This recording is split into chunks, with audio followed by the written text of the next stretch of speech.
අයිබෝන් ඉතින් ඔන්න අදත් ලස්සන දවසක් සමයක අද දවස ජුලි මාසේ පළවෙනිදි ජුලි මාසේ පළවෙනිදා ඉතින් තාම වෙලා උදේ පාන්දර 6යි ඔයගොල්ලෝ විශ්වාස කරනවා නේද? ඉතින් අද මම යනවා උදේ ඇවිදින්න. අද තාම බබාලා නිදි. ඉතින් අද මම කරන්න හිතුවේ මේ විශේෂයෙන් ගොඩක් කට්ටිය අහලා තිබ්බ සහ ඉල්ලීම් කීපයක් ආවා. කොහොමද ෆින්ලන්ඩ් වලට දැන් මං හිතන්නේ මේ වෙනකොට හෙට අනිද්දා ෆින්ලන්ඩ් වලට එන්න දැන් මේ ජුලි මාසෙනේ තියෙන්නේ 2025 ඉන්ටේක් එකකට ෆින්ලන්ඩ් වලට එන්න අවස්ථාව ලැබිච්ච කට්ටිය දැන් මේ මාසෙ ඉඳගෙන ජුලි අගෝස්තු සැප්තැම්බර් ඔක්තෝබර් කියන මාසවල එතනින් එහාට දැන් කට්ටිය ෆින්ලන්තෙට එමින් තමයි පවතින්නේ. සමහරට ස්ටුඩන්ට් හරි ස්පවුස්ලා හරි එන්න වීසා එන ඔය කාලේ තමයි තියෙන්නේ. ඉතින් අද වීඩියෝ ගොඩක් වෙලාවට වැදගත් වෙන්නේ ෆින්ලන්තේ එන්න කට්ටියට.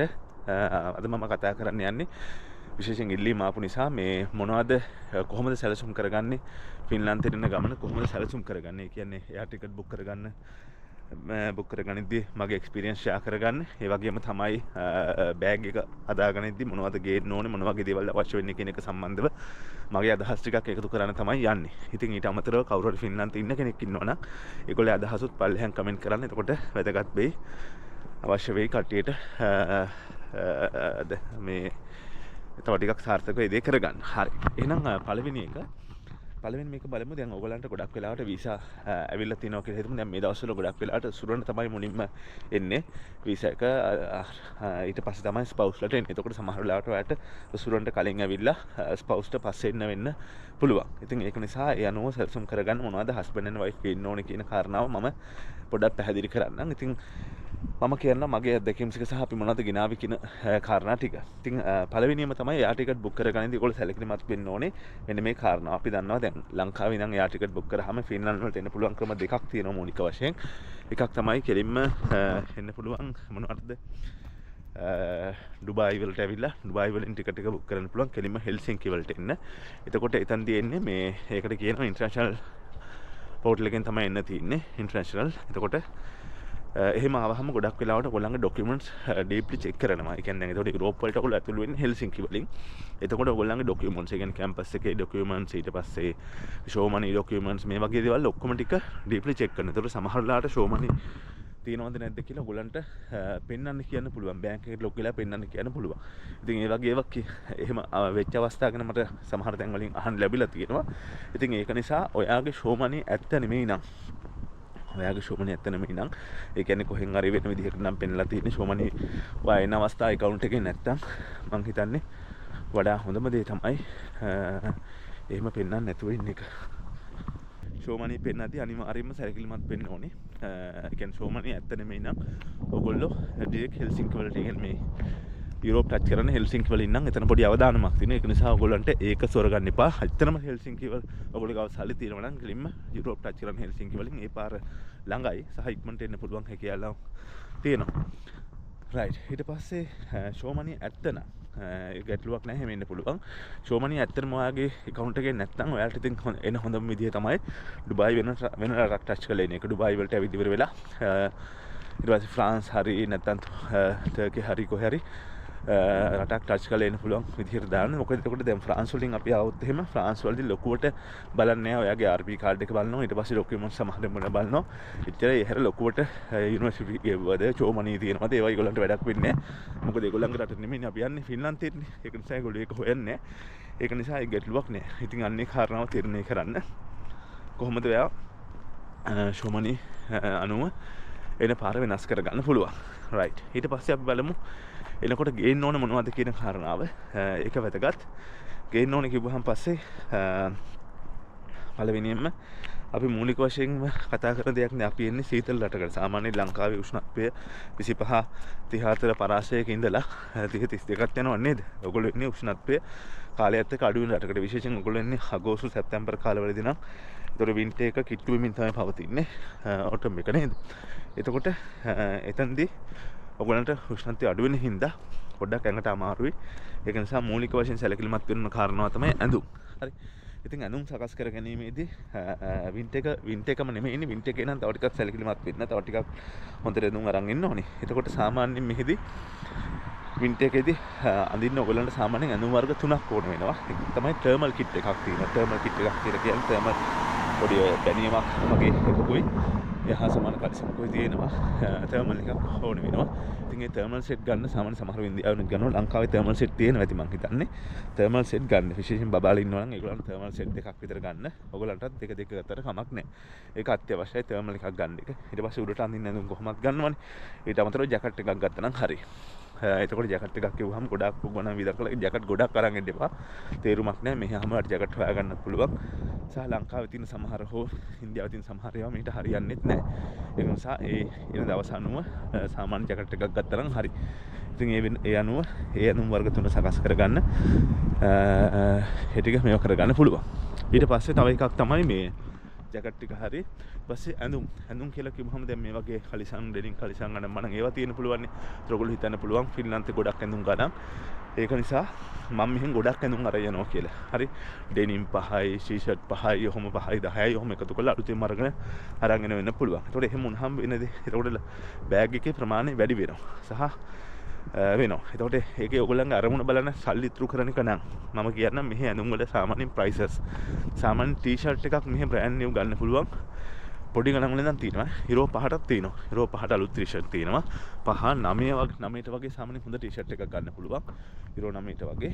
ඊට පස්සේ යුරෝ 20 25ටක් තියෙනවා. ඒක නිසා ඉතින් යුරෝ 9ට වගේ සාමාන්‍ය හොඳ ටී-ෂර්ට් එකක් ගන්න පුළුවන් නම් ඔයගොල්ලන්ට 9යි කියලා කියන ආසන යුරෝ 10ක් කියන්නේ 3000ක් වගේ. ඒතකොට ලංකාවේ ටී-ෂර්ට් එක මේ වෙලාවේ මිල බලන්න. මිල බලලා ඉවර වෙලා ඊට අනුරූපව ඒක උස්සන්ගෙන එක වර්ද්ද නැද්ද කියලා බලන්න. මොකද ලංකාවේ ටී-ෂර්ට් එකක් රුපියල් 3000ක් නම් මෙහෙල ටී-ෂර්ට් එකක් ගත්තා නම් ලේසියිනේ. ටී-ෂර්ට් ගන්න පුළුවන් නම් ඩෙනිම් ගත්තොත් එහෙම සාමාන්‍ය යුරෝ 20ට 25ට විතර අලුත් ඩෙනිම් ගන්න පුළුවන්.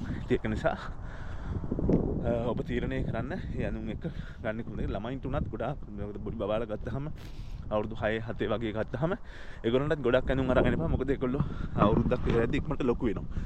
ඉතින් ඒක නිසා එහෙම නම් ඇඳුම් අරගෙන එක තේරුමුකුත් නැහැ. ඒකත් පොඩ්ඩක් සෙලෙක්ට්මත් වෙන්න ඕනේ. ඉතින් ඒක නිසා ගොඩක් ලොකු ඇඳුම් අරන් එන්න එපා. ඊළඟට මෙහා ආවට පස්සේ සෙකන්ඩ් හෑන්ඩ් ෂොප් තියෙනවා. Tamanට ගැලපෙන ඇඳුම් වර්ගයක් ගිහලා ටිකක් අඩුවට වගේ ගන්න පුළුවන්. ඊට අමතරව සමහර තැන්වල ටම්පරේචර් ටිකක් තිබුණා. හලීලා කියලා තැනක් තියෙනවා. ඒගොල්ලෝ චැරිටි විදිහට ඒ වගේ ඇඳුම් ගෙනහල්ලා නොමිලේ බෙදා දෙනවා. ඉතින් ඒක නිසා මේ විදිහට ඇඳුම් හොයාගන්න හැකියාව තියෙනවා. ඒකට ඇඳුම් ටික අඩු කරා නම් ඔයගොල්ලන්ට තව ටිකක් අවශ්‍ය කරන අත්‍යවශ්‍ය බඩු ගෙන්න ගන්න පුළුවන්. ඉතින් මූලික කාරණාව ඇඳුම් කියලා මම පැහැදිලි කරා. ඊළඟට ඇවිල්ලා දැන් ඔයගොල්ලෝ මෙහෙට ඇඳුම් ටික සකස් කරගත්තා කියලා කියන්නේ. එතකොට ඊළඟට අවශ්‍ය වෙන දේ තමයි එනකොට මොන හරි වියන්න. දැන් ඔයගොල්ලෝ පිටේ පළවෙනි දවසේම ඔයගොල්ලෝ හිතවත් කවුරුත් නැති වුණත් හිටියත් නැතත් කැම ටිකක් හදාගන්න පියාවට පස්සේ මේ සුපර් මාකට් එකට ගිහලා බඩු ගන්න. ඒ ටික කරගන්න කලින් කැම ටිකක් හදාගන්න ඕනේ. ඒක නිසා හොඳම දේ තමයි ටිකක් මෙන්න මෙහෙම ලෑස්ති කරගන්න. සාමාන්‍යයෙන් රයිස් කුකර් එකක් පොඩි රයිස් කුකර් එකක් ලෑස්ති කරගන්න. සාමාන්‍ය පොඩි එකක් රයිස් කුකර් එකක්. ඒ වගේම පෑන් දෙකක් විතර ලෑස්ති කරගත්තා නම් හරි. මොකද මෙහි පෑන් මතක තියාගන්න සමතල පෘෂ්ඨයක් තමයි තියෙන්නේ. ඒක නිසා වලං ගෙනහල්ලා රවුම් ඒවා ගෙනහල්ලා තේරුමක් නැහැ. අපේ වීඩියෝ වල දැකලා ඇති. ඒක නිසා සමතල පෘෂ්ඨයක් තියෙන පෑන් දෙකක් වගේ ලෑස්ති කරගන්න. ඊට අමතරව හාල් ඔයගොල්ලෝ කයමන බත් නම් කන්නේ හාල් කිලෝ 10 15 අරන් ඉන්න එපා. හාල් කිලෝ 5ක් වගේ ප්‍රමාණයක් අරන් යන්න ඇති. ඊට අමතරව පරිප්පු ටිකක් ඔය වගේ පොඩි ටිකක් අරන් එන්න. එදාට ඇවිල්ලා දවස් දෙකක් කන්න පුළුවන් වෙන්නේ.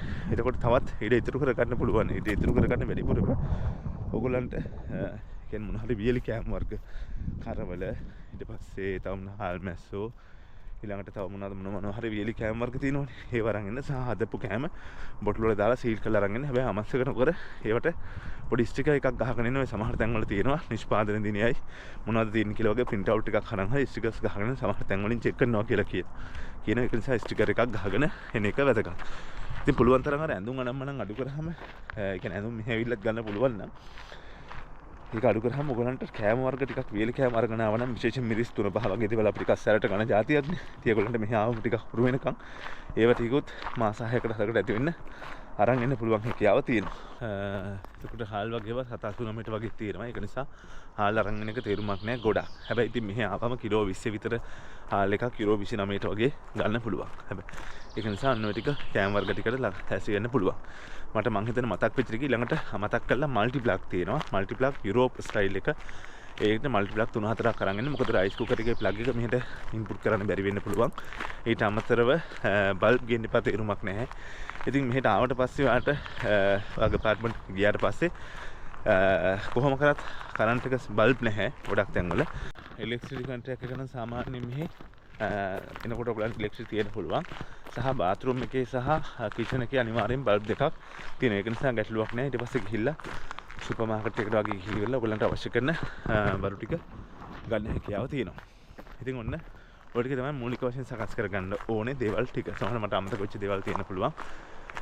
ප්‍රශ්න නම් මනම් ඒවට මූලික අදහසක් තියෙනවා. ඒ වගේ ටික අරන් එන්න. තව ගෲප්ස් වලත් බලන්න මොනවද කියන්නේ කියන කාරණාව. ඊට පස්සේ ඔයගොල්ලෝ කමෙන්ට් කරන්න. ඊට අමතරව තව අපිට අදහස් බෙදා ගන්න පුළුවන්. ඊට පස්සේ දැන් මෙහි ආවට පස්සේ කොහොමද ගෙදරට අවශ්‍ය කරන බඩු ටික හොයාගන්න කියලා අපි කතා කරොත් එහෙම ලොකු හදිසියක් කලබලයක් ඇති කරගන්න එපා. ඔය මොන මටම තියෙත් මම දන්නවා සමහරු ඉස්සර සමහරු ආපු කට්ටිය එකපාරටම ගිහලා ලංකාවේ දාපු සල්ලි වලින් ෆර්නිචර්ස් යුරෝ 500 600 යුරෝ 1000 විතර ගෙවලා අරන් ආවා. අන්තිමට පස්සේ සල්ලි මෙහෙන් හම්බ කරපො නෙමෙයි නිසා පස්සේ ස්ටක් වෙන්න පුළුවන්. රයිට්? ඒක නිසා මෙහෙට ආවට පස්සේ මෙහි තියෙනවා සෙකන්ඩ් හෑන්ඩ් ෂොප්. දැන් උදාහරණයක් නම් තම්පරේ තියෙනවා කොන්ටි කියලා වෙලා ලියලා තිබල හෙල්සින්කි කියලා මම දන්නේ නැහැ. ඒ නගරවල තියෙනවා සෙකන්ඩ් හෑන්ඩ් ෂොප්. නොකිය වලත් තැනක් තියෙනවා. ඒ සෙකන්ඩ් හෑන්ඩ් ෂොප් වලට ගොඩක් කට්ටිය පාවිච්චි කරන ඒවා මෙහෙ ගෙනත් දෙනවා. එතකොට ඒවා අරගන්න පුළුවන්. ඒවා ලොකු ගාණක් නැහැ. සාමාන්‍ය යුරෝ 100කට විතර හොඳ සෝෆා එකක් 100කට 20කට ගන්න පුළුවන්. මේසයක් යුරෝ 50කට 60කට ගන්න පුළුවන්. කොහොමද යුරෝ 200 300ක් විදන් කරාම ට්‍රාන්ස්පෝර්ට් එකත් එක්ක යුරෝ 300කට විතර බඩු ටික ගෙදරට අවශ්‍ය කරන බඩු ටික ගන්න පුළුවන්. මොකද බබාලත් එක්ක ආවහම ඒගොල්ලන්ට ඇඳක් එහෙම නැතුව අමාරු වෙන්න පුළුවන් නේ. ඒක නිසා අනිවාර්යයෙන්ම ඒ ටික ආවට පස්සේ හොයාගන්න පුළුවන්. ඒ අමතරව ඔය Facebook page එකක් තියෙනවා රොස් කලාව කියලා. තම්පරේ. එතකොට තම්පරේ සහ ෆින්ලන්ඩ් වලම තියෙනවා මම හිතන්නේ. ඒක රොස් කලාවට බල්ලි වල ගන්න පුළුවන්. තව තෝරි කියලා වෙබ්සයිට් එකක් තියෙනවා. ඒකෙනුත් ගිහලා තමන්ට අවශ්‍ය කරන බඩු ඉක්මන් එක වගේ තමන් පාවිච්චි කරපුවා දානවා. කිව්වා ඒවත් දානවා. ඊට පස්සේ විකුණනේවත් දානවා අඩුවට.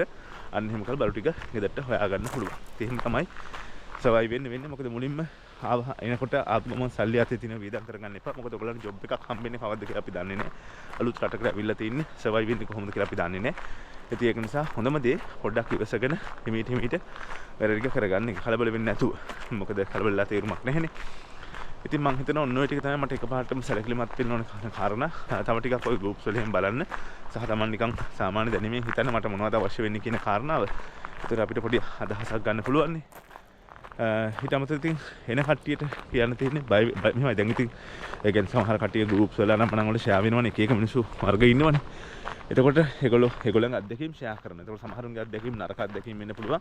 සමහරුන්ගේ අත්දැකීම් හොඳ අත්දැකීම් වෙන්න පුළුවන්. සමහර ජොබ් එකක් නැහැ කිය හිතනවා. සමහර ජොබ් තියෙනවා. ඉතින් ඒක නිසා එක එකනා අත්දැකීම් වෙනස්. ඉතින් ඒ හැමෝටම වඩා ඔබේ අත්දැකීම් වෙනස් වෙන්න පුළුවන්. අනිත් එක්කෙනාගේ අත්දැකීම් බලලා ඔබේ අත්දැකීම් තීරණය කරන්න එපා. ඉතින් මතක් කරලා ජීවත් වෙන්න පුළුවන් විදිහට සල්ලි අරන් එන්න. අඩුම ගානේ ප්ලෑන් B එකක් තියාගෙන එන්න. ලංකාවේ ඉන්න හැමෝටම කියන්න එපා රට ගිහිලා ඉන්නේ කියලා. කියන්නේ ඉගෙන ගන්න යන්නේ අපි අවුරුදු 4කින් ආපහු එන්න තමයි හිතන්නේ කියලා. තමන්ගේ ජොබ් එකට පුළුවන් නම් නිවාඩු දාලා එන්න. ඒක නිසා හැමසෙම ප්ලෑන් B එකක් තියන් ඉන්න. ප්ලෑන් B එකක් තිබුණොත් වැදගත්. අඩු ගන්න ජොබ් එක අපි දමු වර්ස්ම කේස් එකක් වෙලා යන්න වුණා කියලා. එහෙමත් වෙන්න පුළුවන් වුණා. ඒතර ඒකටත් සැලසුම් හදාගෙන ඉන්න. මොකද ඒකට සැලසුම් නැති කරගෙන ඉන්න එපා. එහෙම වුණොත් තමයි අසරණ බවක් මේකක් දැනෙන්නේ. අඩුම තරම් ජොබ් එක නම් හස්බන්ඩ් ඇන්ඩ් වයිෆ් දෙන්නක නිවාඩු දාලා ඉන්න බලන්න. ඊට පස්සේ ගෙදර තියෙනවා නම් ඒ ටික සැලසුම් කළා. මොනවා හරි ආදායම් මාර්ගයක් තියෙනවා නම් ඒ ටික සැලසුම් කළා. මෙහෙ නම් හැන්ඩල් කරන්න පුළුවන් විදිහට ඒ ටික හදාගෙන ඉන්න. ඉතින් ඒක තමයි කතාව. කොහොමත් හැමතිස්සෙම මම කියන දෙයක් තමයි මේ අපි හැමත මම විශ්වාස කරන දෙයක් මගේ අත්දැකීම්. අපි ධනාත්මකව හිතන්න අපිට අපි අවට හැදෙන්නේ ධනාත්මක වයිබ් එකක්. එහෙම අපි ඍණාත්මකව හිතන්න අපි අවට හැදෙන්නේ ඍණාත්මක වයිබ් එකක්. එතකොට ධනාත්මක වයිබ් එකකදී හැමතිස්සෙම අපිට හරියන විදිහට තමයි හැමදේම වෙන්නේ. ඍණාත්මක වයිබ් එකකදී අපිට හැමදේම එපා වෙන විදිහ තමයි වෙන්නේ. ඉතින් ඔබගේ දරුවන්ගේ අනාගතය, ඕගොල්ලන්ගේ අනාගතය වෙනුවෙන් මේ රටකට එන්නේ මොන හරි එක්ස්පීරියන්ස් එකක් ගන්නනේ. ඒක ජීවිතේ ලොකු තීරණයක්. නමුත් ඉතින් ඒක සාර්ථක වෙන බව විශ්වාස කරන්න, විශ්වාස කළා එන්න. ඍණාත්මක ඒවා පුළුවන් තරම් ඈත් වෙන්න. මමත් සමහර වෙලාවට ඍණාත්මක වෙලා මට ඔය සමහර ඒවලදී ඍණාත්මක දේවල් කියනකොට මම ඒ සමහර සම්බන්ධකම් ඍණාත්මක නිසා මගහැරපු අවස්ථාවක් තියෙනවා ඉස්සර. හරි මේක හරියන්නේ ලංකාවට යන්න මේක කරන්න බෑ කිව්වම ඉතින් මම සමහරට ඒ සමහර ආශ්‍රවලේ මිදිච්ච අවස්ථාවක් තියෙනවා. මම ඍණාත්මක බයිබල් ඉන්නේ නැහැ. ඉතින් ඒක නිසා එන්න. ඉතින් ෆින්ලන්ඩ් හොඳයි. ෆින්ලන්ඩ් දැන්ට මේ තියෙන තත්ත්වය යටතේ මම දන්නේ අනිත් රටවල් වලට සාපේක්ෂව ඕස්ට්‍රේලියා ඇමරිකාව නම් මම ඒවට නිව්සීලන්ත ගත්තාම ෆින්ලන්ඩ් හොඳ රටක්. ජීවත් වෙන්න පහසු රටක්. කිසිම කරදරයක් නැහැ. දැන් මම රස්නාවක් කරනවා. ඊට පස්සේ මට නිවාඩු තියෙනවා, වෙකේෂන් තියෙනවා, දරුවන්ට ඉගෙන ගන්න හම්බ වෙනවා, මම ටැක්ස් ගෙවනවා. ඉතින් කිසි කරදරයක් නැහැ. හරිම නිදහස් රටක්. අනිත් ගෙවල් වල ප්‍රශ්න ඉන්න බොන්න ප්‍රශ්න එහෙම මොකුත් නැහැ. ඊළඟට හොර මරකම් ප්‍රශ්න නැහැ. මොකක්වත් නැහැ. මට තේරෙන්නේ හොඳ අනිත් රටවල් වල ගැන මම අහන විස්තරවල ෆින්ලන්ඩ් ජීවත් වෙන හොඳ රටක්. කිසිම කරදරයක් නැහැ. සෙටල් වෙන්න තමයි ඕනේ. ඉතින් භාෂාව අනිවාර්යෙන් ඉගෙන ගන්න ඕනේ. භාෂාව ඉගෙන ගන්න එක ඔයගොල්ලෝ කරගන්න. ඒතර අපිත් දැන් ඔන්න භාෂාව ඉගෙන ගන්න කණ්ඩායම් දෙකක් දැන් අපි එක කණ්ඩායමක් ඉවර කරා. දෙවෙනි කණ්ඩායමක් දැන් මේ දවස්වල යනවා. තුන්වෙනි කණ්ඩායමක් පටන් ගන්නවා ජූලි මාසේ 4 වෙනිදා සිකුරාදා. ඒක මේ සල්ලි හොයන්නම කරන එකක් නෙමෙයි. පොඩි මුදලක් අපි ගන්නවා. මොකද නිකන් කරන්න ගියාම මිනිසුන්ට අගයක් නැහැ. සහ අපිටත් ඒ ගැන තියෙන උද්‍යෝගය අඩු වෙනවනේ. ඒක නිසා එහෙම එකක් කරගෙන යනවා. ඉතින් ඔයගලන්ටත් ඒක සම්බන්ධ වෙලා හරි නැතුව හරි ලැන්ග්වේජ් එක පුළුවන් තරම් ඉගෙන ගන්න. නැත්නම් පුළුවන් තරම් ෆිනිෂ් මිනිස්සු ආශ්‍රය කරන්න. ලංකාවේ කට්ටියම ආශ්‍රය කරන්න එපා කියන මම කියන්නේ. ෆිනිෂ් කට්ටිය ආශ්‍රය කරන්න, ෆිනිෂ් සම්බන්ධකම් ඇති කරගන්න. තමන්ගේ කොන්ටැක්ට්ස් තමයි වැදගත් වෙන්නේ. ඒ වගේම මම ඉස්සරහට වීඩියෝ එකක් කරන්න බලාපොරොත්තු වෙනවා ස්පවුස් කෙනෙක්. දැන් උදාහරණයක් ස්ටුඩන්ට් කොහොමද ස්ටුඩන්ට් ඉගෙන ගන්න ඉන්නේ? ස්පවුස්ට කෙනෙක්ද මොනවද සෙටල් වෙන්න පුළුවන් පාරවල්? ලැන්ග්වේජ් කෝස් එකක් කරන්න කොහොඳයිද? ජොබ් එකක් කරන්න කොහොඳයිද? ඒ වගේ කාරණා. ඉතින් එහෙම වීඩියෝ එකක් අවශ්‍ය නම් 15 කමෙන්ට් කරන්න. ඒකට මම ඔයගොල්ලන්ගේ අවශ්‍යතාවය අනුව කරන්න. ඉතින් මේ YouTube channel එක කරේම නිකන් ජනප්‍රිය වෙන්නේ මම අදහසකින් නෙමෙයි. අර මගේ තියෙන අත්දැකීම් ටික share කරගන්න. ඉතින් මම හිතනවා මේ YouTube channel එක ලා ගොඩාක් ෆින්ලන්තේ ඉන්න කට්ටිය සහ ආපු කට්ටිය ගොඩක් දේවල් දැනගත්තා. ඉතින් මොකද මම එන කාලේ මෙහෙම එකක් තිබුණේ නැහැ. ඉතින් අපි මේ අත්දැකීම් ටික share කරගන්නේ. ඒයි සහ ඉතින් ඒක තුන මට අවස්ථාව ලැබිලා තියෙනවා. මොකද ඒකත් තමයි positive vibe එක. අවස්ථාව ලැබිලා තියෙනවා. ඉතින් අපි මම හිතුවේ නෑ ලැන්ග්වේජ් එක මට ඉගෙන ගන්න පුළුවන් වෙයි සහ ලැන්ග්වේජ් එක ඉගෙන ගන්න මඟ පෙන්වන්න පුළුවන් ඊට අවුරුදු දෙකක් ගිහිල්ලා 2023 දී. සහ මම හිතුවේ නෑ ෆින්ලන්තේ රෙස්ටුරන්ට්ස්ලා ගේන්න මට මඟ පෙන්වන්න පුළුවන් වෙයි. දැන් අපි මේ පාර රෙස්ටුරන්ට්ස්ලා 10 දිනකට මඟ පෙන්වලා තියෙනවා. ලංකාවේ ඉඳන් එන ෆස්ට් ටයිම් එකේ ඒගොල්ලන්ට වීසා ප්‍රොසෙස් එක කරලා යුනිවර්සිටි තෝර ගැනීමේදී අපේ තියෙන අත්දැකීම් විශේෂයෙන් අධ්‍යාපන ශේෂය තුළ ඉඳලා ඒගොල්ල කෙනෙක්ගේ CV එකක් අනුව මොනවද ගැලපෙන්නේ කියන එක තෝරලා බලලා දීලා ඊළඟට වීසා ප්‍රොසෙස් එක කරලා දීලා සහ වීසා ප්‍රොසෙස් එක ඔයගලන්ටත් කරගන්න පුළුවන් තනින් ඒගොල්ලෝ දන්නවා. ඉතින් ඒ වගේ මඟ පෙන්වීම කරලා තියෙනවා. දැන් ඊළඟ අවුරුද්දේ විශේෂයෙන් මම බැචලර්ස් වලට වගේම මාස්ටර්ස් වලටත් මම මේ දවස්වල මාස්ටර්ස් ෆින්ලන්ඩ්లో තියෙන මාස්ටර්ස් සම්බන්ධ අවබෝධයක් කරගෙන යනවා. මාස්ටර්ස් මොනවද? සහ මාස්ටර්ස් වලට කෙලින්ම එන්න පුළුවන් ක්‍රම මොනවද? තමන්ගේ CV එක අනුව ගැලපෙන මාස්ටර්ස් මොනවද කියලා රිසර්ච් එකක් කරගෙන යනවා. ඉතින් යන ලබන අවුරුද්දේ මම ප්ලෑන් කරලා තියෙනවා මාස්ටර්ස් වලට එන කට්ටියටත් මඟ පෙන්වීම කරන්න. යුනිවර්සිටි එක තෝරගන්න එකේ ඉඳගෙන වීසා ප්‍රොසෙස් එක දක්වා. ඉතින් එහෙම තමයි හැටි. ඒක තමයි ජීවිතේ. අපි හැමදාම දේවල් ඉගෙන ගන්නවා. හැමදාම දේවල් අලුත් වෙනවා. තමන් තුළ දියුණුවක් ඇති වෙන්න ඕනේ. ඉස්සරහට යන්න ඕනේ. එහෙම නැතුව කොහේ තමයි කියන්නේ. ඒකනේ එහෙම නැතුව නෑ බෑ ඒකේ ජීවත් වෙලා ලංකාව හිටියත් හරියන්නේ නැහැ. ප්‍රජාන් හිටියත් හරියන්නේ නැහැ. ඒක තමයි හැටි. ඒ සම්බන්ධ විස්තරත් පල්ලෙහා තියෙනවා. මාව සම්බන්ධ කරගන්න පුළුවන් ඊමේල් වලින් කෝල් කරන්න එපා. ඊමේල් වලින් සම්බන්ධ කරගන්න පුළුවන්. ඒව සම්බන්ධ විස්තර දැනගන්න. ඔය ටික තමයි දැනට තියෙන්නේ. එහෙනම් ඔයගොල්ලන්ගේ තියෙන ගැටලු මොන හරි තියෙනවා නම් අනිවාර්යෙන් පහලින් කමෙන්ට් කරන්න. කරාට පස්සේ අපි මේක කරමු. අපි ඊළඟ සෙෂන් එක දාමු. ඔයගොල්ලන්ගේ ප්‍රශ්න අනුව ස්පවුස් කොහොමද සෙටල් වෙන්න පුළුවන් ක්‍රම මොනවද කියන එක. ඒක තමයි විස්තරය. එහෙනම් ඉතින් මම හැමදාම මට වෙලා තියෙන ලාවට සති උදේට හවසට වැඩනම් උදේට ඇවිදින්න යනවා. උදේට වැඩනම් හවසට ඇවිදින්න යනවා. ජිම් එකට යනවා. කාලා බීලා නෙමෙයි කාලා හොඳට නිදහස ඉන්න පුළුවන් මෙහෙ. එහෙම කිසි කරදරයක් නැහැ. හොඳ රටක්. මට හරි මම හැමතිස්සෙම හිතන හොඳ රටක් කියලා. ඒ නිසා ඔබටත් හොඳ රටක් වේවි. සහ මේ ආපු කට්ටියත් හොඳින් ජීවත් වෙනවා. එහෙම සමහර ජීවත් වෙනවා. ඉතින් එක්කෙනාගේ හිතේ කොහොම කරත් අපිට දැන් මගේ හිතේ තියෙන දේ තමයි ලංකාවට යන්න ඉක්මනට යන්න ඕනේ. ඒක රට ආපු ඕන මිනිහෙගේ තියෙන දෙයක්. සහ ඉතින් අපේ දේවල් කරගෙන ඉස්සරහට යන්න ඕනේ. සහ අර මට මතකයි මේ මම අලුතෙන් කාර් එකක් ගත්ත වෙලාවක මට මතකම හිටියා සර් කෙනෙක් පාලිත සර්ද කියලා. මට මතකයි මම ඒ දවස්වල ගෙනාව දෙවනි වාහනේ වැගනාර් එකක්.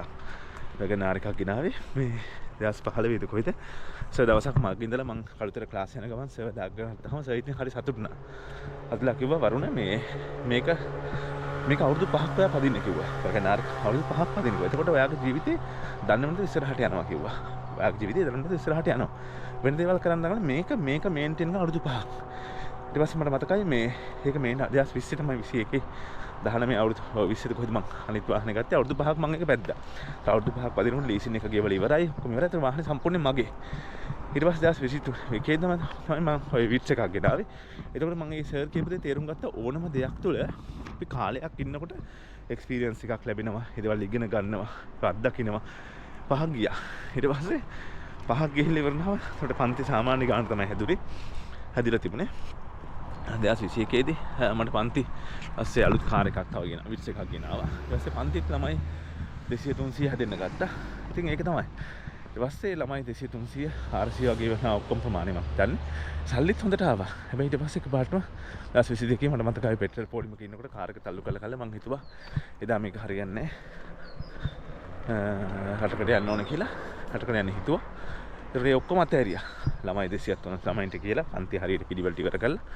22 හිතුනේ 23 එනකොට ඔක්කොම පන්ති ටික පිළිවෙලට ඉවර කළා. හට ආවා. ඔක්කොම අතහැරියා. අතහැරියා ඉතින් කරන්න දෙයක් නැහැ. අදටත් රත්නපුරේ ළමයි සමහරට කතා කරගෙන සර්ගිය එක හරි පාඩුයි කියලා. ඉතින් එහෙම තමයි ජීවිතේ හැටි. ඇහැලියකට විශේෂයෙන් මගේ මම හරි ආදරය කරන ගම ඒක තමයි හැටි. ජීවිතේ හැමතිස්සෙම ස්ටෙප් බයි ස්ටෙප් ඉස්සරහ තමන්ගේ අරමුණු හරි මේවලින් යන්න ඕනේ. ඉතින් අද ආපු එක ගැන කවුරු හේවොත් කනගාටු වෙනවද කියලා එහෙම නැහැ. ඉතින් ජීවිතය කියන්නේ ඒක තමයි. මම ඒ කියන්නේ අනිත් පැත්තට හැරිලා ලංකාවේදී සල්ලි ගොඩක් එකතු කරලා ගයක් හදලා බිස්නස් කළා මට තව දියුණු වෙන්න තිබුණා. ඒ දියුණු වෙන පාරක් මට තිබුණා. හරි ඉතින් ඒක නිසා නමුත් අර රට යන්න හිතුණා. දැන් ආවා බින්දුවෙන් පටන් ගන්න උනා ආපහු පාරක්. දැන් අවුරුදු 2ක් වෙන්න යනවා බින්දුවෙන් පටන් ගත්තා. බින්දුවෙන් පටන් අරන් ඉස්සරහට යනවා. කවුරුවත් මට ඇවිල්ලා කියලා ජොබ් එකක් හොයාගන්න මෙහෙමයි. ඔයා මේ සර්වයිව් වෙන්න මෙහෙම වට මේක බෙන්න සල්ලි දෙන්නද? එහෙම උදව් කරන්නේ නැහැ කවුරුවත්. උදව් කරන්නේ නැහැ මිනිස්සු. ඒ උදව් බලාපොරොත්තු වෙන්නත් එපා. හොඳට හිටලා කවුරු හරි කෙනෙක් පොඩි සපෝට් එකක් දෙන්න පුළුවන්. එහෙම බලාපොරොත්තු වෙන්න එපා. සමංග ජීවිත ඉස්සරහට දැන් අවුරුදු 2යි. ඉතින් මේක අවුරුදු 5ක් හිටියාම මම හිතනවා අවුරුදු 5ක් හිටියාම මට එක්ස්පීරියන්ස් එකක් ලැබෙයි. තව ඉස්සරහට යන්න පුළුවන්. ඒක තමයි ජීවිතේ. එහෙම නැතුව එකතන ඉන්නකොට දැන් ජීවිතේ බෝරින් වෙනවා. අලුත් එක්ස්පීරියන්ස් කරනවා. දැන් අපි හෙල්සින්කි ගියා. ඊට පස්සේ තව ලැබෙන සමයකදී මම කොහරි වෙන රටකට නෝර්වේ යන්න හිතන් ඉන්නවා. නැත්නම් ප්‍රාන්ස් යන්න හිතන් ඉන්නවා. ඊළඟ සමයකදී තව කොහරි යනවා.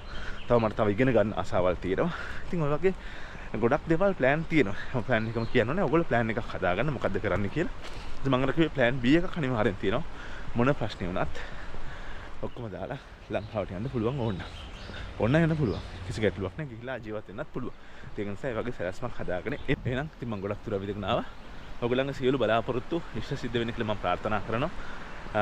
ධනාත්මකව හිතලා ධනාත්මක දේවල් කරගන්න. ඉතින් ඔයගොල්ලන්ගේ අදහස් පහලින් කමෙන්ට් කරන්න. එහෙනම් නැවතත් දවසක ආපහු හම්බුන ඔයගොල්ලන්ට සුබ ප්‍රාර්ථනා කරනවා. සියලු දේවල් සාර්ථක වෙන්න කියලා හදවතින්ම ප්‍රාර්ථනා කරනවා. මතක තියාගන්න no pain no gain. වේදනාවකින් තොරව ජයග්‍රහණයක් නැහැ. එහෙනම් ගිහින් එන්නම් මං හැවිදිනවා. තව ටිකක් දුර යන්න තියෙනවා. ඔයගලන්ට ජය වේවා.